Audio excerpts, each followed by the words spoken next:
Hello my dear students, आप सभी का स्वागत है एनसीईआरटी की छोटी छोटी बातें सीरीज पर, जहां पर आपको मिलती है एनसीईआरटी की हर एक लाइन की detail explanation, NEET previous year questions plus multiple choice questions के साथ। जी हाँ, अगर आप क्लास 11th में हैं, क्लास 12th में हैं, या आप एक ड्रॉपर स्टूडेंट हैं जो नीट एग्जाम की प्रिपरेशन कर रहे हैं, तो आप बिल्कुल सही जगह पर आए हैं।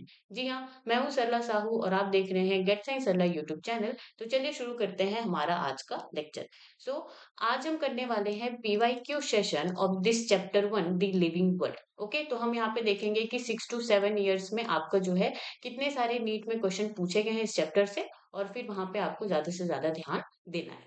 सो अगर आपने अभी तक चैनल को सब्सक्राइब नहीं किया है तो जरूर से पहले चैनल को सब्सक्राइब कीजिए। ओके, चलिए आगे बढ़ते हैं। Question number 1। X and Y are the components of the binomial nomenclature. This naming system was proposed by Z. ठीक है, तो यहाँ पे एक्स वाई जो है क्या है, बाइनोमियल नोमेनक्लेचर है, और यहाँ पे जो जेड है वो क्या है, किसने प्रपोज किया है इस नेमिंग सिस्टम को, तो उसके बारे में आपको बताना है। तो हमें पता है कि बाइनोमियल नोमेनक्लेचर में आपका सबसे पहले आता है आपका जेनरिक नेम, फिर उसके बाद आता है आपका स्पेसिफिक एपिथेट, फिर उसके बाद आता है किसने इस बाइनोमियल नोमेनक्लेचर को प्रपोज किया है, कैरोलस लीनियस ने। ठीक है, तो ऑप्शन ए में अगर आप देखोगे तो एक्स क्या है आपका जेनरिक नेम, ओके, वाई में specific epithet and Z Carolus Linnaeus, okay.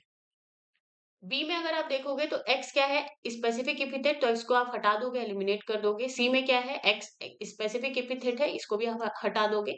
D में अगर आप देखोगे तो यहाँ पे क्या है, जेनरिक नेम है, ओके। वाई में स्पेसिफिक एपिथेट है, लेकिन जेड में आर एच विट्टेकर है, तो आर एच विट्टेकर ने तो आपका 5 किंगडम क्लासिफिकेशन दिया है, ठीक है, बाइनोमियल नोमेनक्लेचर नहीं दिया है, तो ऑप्शन ए आपका क्या हो जाएगा, करेक्ट आंसर हो जाएगा। नीट 2023 का ये क्या है आपका क्वेश्चन है। Question number second, Manipur NEET 2023 का again. House fly belongs to, तो देखो ये जो है आपका जो टेबल दिया हुआ है एनसीईआरटी में, that is very very important table, यहाँ से क्वेश्चन पूछे जाते हैं। ठीक है, तो वहां से ये लिया गया है। तो हाउस फ्लाई जो है आपका जो है म्यूसिडी फैमिली से बिलोंग करता है, तो ऑप्शन डी क्या हो जाएगा, यहाँ पे करेक्ट हो जाएगा। क्वेश्चन 3 नीट 2021 का है।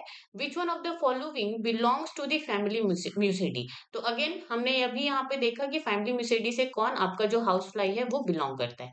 तो देखो यहाँ पे question is the same but the language of the question is different. ठीक है, यहाँ पे जो क्वेश्चन का लैंग्वेज है वो डिफरेंट है, लेकिन सेम क्वेश्चन आपका यहाँ पे पूछा गया है। So that table is very very important. वो जो टेबल है वो आपको याद होना चाहिए, आप जो है लास्ट मिनट रिविजन उसका कर सकते हैं। क्वेश्चन नंबर 4 नीट 2022 का क्वेश्चन है। So in the taxonomic categories which hierarchical arrangement in ascending order is correct in case of animals. तो असेंडिंग ऑर्डर में आपको यहाँ पे बताना है, तो एबीसीडी में अगर आप देखोगे तो यहाँ पे किंगडम टू स्पीशीज जो है यहाँ पे जा रहे हैं। ठीक है, तो हमें पता है कि किंगडम के बाद क्या आता है, आपका फाइलम आता है। ठीक है, फाइलम के बाद आपका क्लास आता है, then order, then family, genus and species. ठीक है, ठीक है, तो अगर आप ऑप्शन ए में देखोगे तो kingdom, phylum, class, order, family, genus, species. ठीक है, चलो अगर इसमें आपको पूरी तरीके से कंफर्मेशन नहीं है कि यही आंसर है या नहीं, लेकिन इतना तो हमें पता है कि फाइलम के ऊपर किंगडम आता है या किंगडम के नीचे फाइलम आता है। तो ऑप्शन ए में आप देखोगे किंगडम के बाद फाइलम है, ओके। लेकिन वहीं पे ऑप्शन बी में अगर आप देखोगे किंगडम के पास डायरेक्ट क्लास है, तो आप इसको क्या कर दोगे, यहाँ से हटा दोगे, एलिमिनेट कर दोगे। अगर आपको पूरी हायरार्की नहीं आ रही है तो इतना तो पता होगा ना कि किंगडम के बाद आपका फाइलम ही आएगा। ठीक है, या तो फिर फाइलम के ऊपर आपका किंगडम ही आएगा। तो इस तरह से यहाँ पे आप क्या करोगे, ऑप्शन बी को यहाँ से एलिमिनेट कर दोगे, एलिमिनेशन मेथड का यूज करोगे। सी में भी आप देखो किंगडम के बाद डायरेक्ट ऑर्डर दिया हुआ है, फाइलम तो यहाँ पे थर्ड नंबर, फोर्थ नंबर पे है, तो इसको भी आप यहाँ से हटा दोगे, एलिमिनेट कर दोगे। फिर उसके बाद आपका ऑप्शन डी में अगर आप देखोगे तो किंगडम, फिर अगेन यहाँ पे ऑर्डर है, फाइलम थर्ड नंबर पे है, तो अब इसको भी क्या कर दोगे, एलिमिनेट कर दोगे। तो इसको क्या बोला जाता है, एलिमिनेशन मेथड। अगर आपको किसी एक ऑप्शन में पूरी तरीके से भरोसा नहीं है तो आप बाकी सारे ऑप्शंस को क्या करते हो, वहां से हटाते जाते हो। तो आपका फिर जो बचेगा वो ऑप्शन ए क्या हो जाएगा, करेक्ट आंसर हो जाएगा। ठीक है, तो इस तरह से भी आप जो है टेक्निक्स का यूज करते हैं क्वेश्चन सॉल्व करने में। ओके, तो यहाँ पे दिया हुआ है आपका किंगडम, फाइलम, ये इमेज, ये जो हायरार्की है वो। Now next question, question number 5। Select the correct written scientific name of mango which was first described by Carolus Linnaeus. तो मैंगो का साइंटिफिक नेम क्या होता है, मैंगीफेरा इंडिका होता है। ठीक है, अब हमें पता है कि यहाँ पे आपका जेनरिक नेम होना चाहिए, स्पेसिफिक एपिथेट होना चाहिए। हमें ये भी पता है कि ये जो जेनरिक नेम होता है वो हमेशा कैपिटल लेटर से स्टार्ट होना चाहिए, और ये जो स्पेसिफिक एपिथेट है ठीक है, वो जो है आपका स्मॉल लेटर से स्टार्ट होगा। फिर उसके बाद जो साइंटिस्ट का जो नेम है, ठीक है, वो क्या कैसे एब्रिविएटेड फॉर्म में होना चाहिए, मतलब कि शॉर्ट फॉर्म में होना चाहिए, पूरा वहां पे नहीं लिखा होना चाहिए, और सारे के सारे कैसे होने चाहिए आपके, इटलाइज्ड होने चाहिए, ठीक है, इटैलिक्स में लिखे होने चाहिए। तो ऑप्शन ए में अगर आप देखोगे मैंगी फेरा इंडिका, तो यहाँ पे स्पेसिफिक एपिथेट में कैपिटल आई है, तो अब इसको हटा दोगे। बी में देखोगे मैंगी फेरा इंडिका, तो यहाँ पे भी ये अगेन, ठीक है, तो इसको आप क्या करोगे, हटा दोगे। फिर उसके बाद सी में अगर आप देखोगे मैंगी फेरा इंडिका लिन, तो मैंगीफेरा में कैपिटल एम है, ठीक है, इस जेनरिक नेम में। फिर उसके बाद स्पेसिफिक एपिथेट स्मॉल लेटर से स्टार्ट हुआ है, और ये आपका जो साइंटिस्ट का नेम है वो एब्रिवेटेड फॉर्म यानी कि शॉर्ट फॉर्म में लिखा हुआ है, कैरोलस लिनियस का।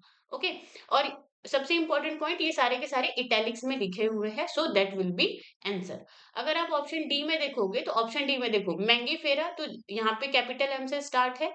स्पेसिफिक एपिथेट में भी यहाँ पे क्या है आपका, स्मॉल लेटर से स्टार्ट है, और यहाँ पे जो साइंटिस्ट का नेम है वो भी एब्रिवेटेड फॉर्म में प्रेजेंट है, लेकिन यहाँ पे ये इटैलिक्स में नहीं है, तो ये क्या हो जाएगा आपका, हम यहाँ पे इसको एलिमिनेट कर देंगे, हटा देंगे। अगर यहाँ पे सेम ऑप्शन में ये कैसा होता है, यहाँ पे ये अंडरलाइन होता है इस तरह से, ठीक है, अगर हैंड रिटन है तो वो कैसा, रूल में क्या लिखा है, अगर वो हैंड रिटन है बाइनोमियल नोमेनक्लेचर जो है, तो वहां पे वो अंडरलाइन होना चाहिए, तो अगर ये अंडरलाइन होता तो ये भी क्या होता है, यहाँ पे करेक्ट होता, लेकिन अभी नहीं है, तो इसको हम हटा देंगे, तो आंसर आपको क्या हो जाएगा, सी हो जाएगा। नीट 2019 का ये क्वेश्चन है। फिर उसके बाद आपका आता है क्वेश्चन नंबर 6, ठीक है, ओडिशा नीट 2019 का क्वेश्चन है, which of the following is against the rules of ICBN, तो आईसीबीएन के रूल्स के अगेंस्ट आपको यहाँ पे क्या करना है, सिलेक्ट करना है option. Hand written scientific name should be underline, तो ये चीज मैंने आपको बताया कि हैंड रिटन अगर आप लिख रहे हो मैंगी फेरा इंडिका, तो आपको अंडरलाइन करना है उसको। तो ये तो क्या है आपका करेक्ट स्टेटमेंट है, हमको क्या बताना है, अगेंस्ट बताना है, ठीक है। कभी भी आप क्वेश्चन में इस तरह के नॉट या फिर करेक्ट बताना है, या नॉट करेक्ट बताना है, या अगेंस्ट बताना है, ठीक है, तो इस ये सारे वर्ड्स को आप क्या कर लिया करोगे, सर्कल कर लिया करोगे। Okay, B, every species should have generic name and a specific epithet. Yes, that is true. Scientific names are in Latin and should be italicized. Yes, that is also true. तो ये Latin word, Latin language में क्या होते हैं, लिखे हुए होते हैं, ठीक है। तो ये जो साइंटिफिक नेम है वो लैटिन में होते हैं, और उनको जो है आपको इटैलिक्स में लिखना होता है। इटैलिक्स का मतलब क्या है, ये जो आपका, जैसे ये मैंगीफेरा इंडिका सीधा सीधा लिखा हुआ है, तो ये जो है आपको इस तरह से टेढ़ा लिखा हुआ दिखना चाहिए, तो ये क्या होता है, इटैलिक्स में लिखना हुआ होता है, ठीक है। ओके, तो ये भी क्या हो गया, आपका ऑप्शन सी भी क्या हो जाएगा, यहाँ पे ट्रू हो जाएगा। ऑप्शन डी को देखो, generic and specific name should be written starting with the small letters, तो ये तो क्या हो गया, गलत हो गया, क्योंकि जेनरिक नेम हमेशा कैपिटल लेटर से ही स्टार्ट होना चाहिए, ठीक है। और ये जो स्पेसिफिक इपिथेट है वो भले क्या होना चाहिए आपका, यहाँ पे स्मॉल लेटर से स्टार्ट होना चाहिए, तो ये क्या हो जाएगा आपका, रॉन्ग हो जाएगा, अगेंस्ट हो जाएगा, तो ऑप्शन डी यहाँ पे आपका क्या हो जाएगा, करेक्ट हो जाएगा। ओके, यहाँ तक बात समझ में आई। Okay, now question number 7, nomenclature is governed by certain universal rules. Okay, तो हमने देखा है कि नॉमेनक्लेचर के लिए हमने जो है काफी सारे यहाँ पे रूल्स पढ़े हुए हैं। Which one of the following is contrary to the rules of nomenclature, तो देखो यहाँ पे अगेन कॉन्ट्रेरी यूज हुआ है, मतलब कि अगेंस्ट आपको बताना है कि यहाँ पे कौन सा जो रूल है वो रॉन्ग है, ठीक है। Option A, the names are written in Latin, हाँ, लैटिन में रिटन, लैटिन में लिखा जाता है, और ये कैसा होगा, इटलाइज्ड होगा, इटैलिक्स में होगा। When written by hand, the names are to be underlined. तो नेम को जब आप लिखोगे, तो वो हाथ से आपका क्या होना चाहिए, अंडरलाइन होना चाहिए, तो ये भी ट्रू है, ये भी ट्रू है। Option C, biological names can be written in any language, no. Biological names को आप जो है लैटिन में लिखते हो, ठीक है, रूल है, आप किसी भी लैंग्वेज में उसको नहीं लिख सकते। तो ऑप्शन सी यहाँ पे क्या हो जाएगा आपका, कॉन्ट्ररी हो जाएगा, अगेंस्ट द रूल हो जाएगा, ठीक है। ऑप्शन डी को भी हम देख लेते हैं। The first word in biological name represent the genus name and the second is a specific epithet. Yes, that is true. जो first name होता है वो genus name को represent करता है, और फिर उसके बाद का जो आपका जो नेम होता है वो किसको, स्पेसिफिक एपिथेट को रिप्रेजेंट करता है। तो ऑप्शन डी भी यहाँ पे क्या हो जाएगा, करेक्ट हो जाएगा, और ऑप्शन सी आपका यहाँ पे क्या हो जाएगा, करेक्ट आंसर हो जाएगा, that option C is against the rule of the nomenclature. Okay, now question number 8, ICBN stands for. तो आईसीबीएन जो है international code of botanical nomenclature, yes that is true, option A is true. ठीक है, ये जो है अभी भी एनसीईआरटी में है आपका आईसीबीएन एंड आईसीजेडएन। ठीक है, तो आईसीजेडएन का आप जो है क्या करोगे, फुल फॉर्म मुझे कमेंट में लिख करके बताओगे। ओके, सो ये 2007 का क्वेश्चन है, तो ये आपको याद होना चाहिए, इसके जो फुल फॉर्म्स है वो international code of botanical nomenclature. Okay, now next question. तो यहाँ पे match the column type of question है, कॉलम 1 एंड कॉलम 2। ठीक है, family, order, class, phylum, diptera, Arthropoda, म्यूसिडी, insect. Okay, तो देखो यहाँ पे जो फैमिली है वो क्या है आपका, म्यूसिडी फैमिली, हाउस फ्लाई। ठीक है, तो ए का थर्ड हम यहाँ पे देखेंगे, ऑप्शन ए का थर्ड है, ए का थर्ड है। सी एंड डी में ए का फोर्थ एंड फोर्थ दिया हुआ है, तो इसको हम यहाँ से क्या कर देंगे, एलिमिनेट कर देंगे। अब जो भी हमें यहाँ पे डिसाइड करना है वो ए एंड बी के उसमें डिसाइड करना है। ठीक है, ऑर्डर की अगर हम यहाँ पे बात करें, ठीक है, तो ऑर्डर यहाँ पे है क्या, एक्चुअली डायप्टेरा है। क्या है आपका, डायप्टेरा है। तो ये चीज अगर आप एनसीईआरटी, ये जो फर्स्ट चैप्टर में आपका जो टेबल दिया हुआ है, ठीक है, उसको अगर आप ध्यान से देखोगे तो ये क्वेश्चन आपसे इजीली बन जाएगा। ठीक है, so that is very very important table. ये आपको क्या करना है, अभी रिवाइज करना है जा करके। तो देखो, ऑर्डर में आपका क्या आता है, डायप्टेरा आता है, आप उस टेबल में जाकर के देखोगे आपको दिखेगा, तो बी का यहाँ पे क्या हो जाएगा, फर्स्ट हो जाएगा।